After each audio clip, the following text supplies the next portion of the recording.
আসসালামু আলাইকুম প্রিয় বন্ধুরা, প্রিয় দর্শক। আজকের যে ভিডিওটি 2 মিনিটের ভিডিওটি অবশ্যই আপনারা সম্পূর্ণ দেখবেন।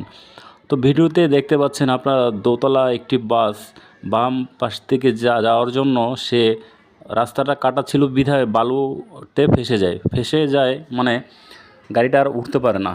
এখন বাসটিতে যাত্রী ছিল প্রায় 1 থেকে 150 জন লোক।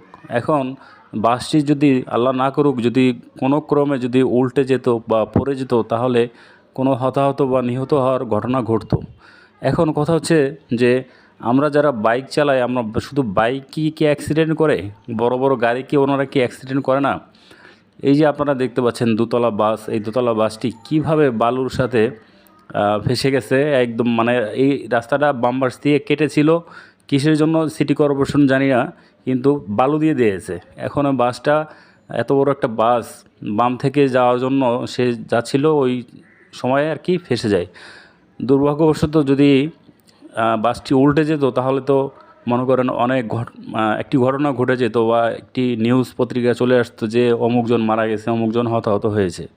তো আসুন আমরা সকলে এই যারা রাস্তাঘাট মেরামত করি এবং কি আমরা যারা চালক, আমরা সতর্কভাবে ডানে বামে দেখে তারপরে আমরা গাড়ি চালাবো।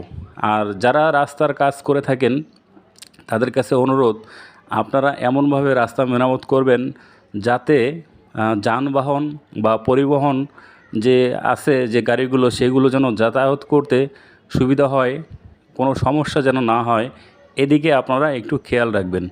তো বন্ধুরা, এই ছিল আমার আজকের ভিডিওটি আপনাদের অবশ্যই ভালো লেগেছে। আমি এই ভিডিওটা করেছি প্রায় 10-15 দিন আগে।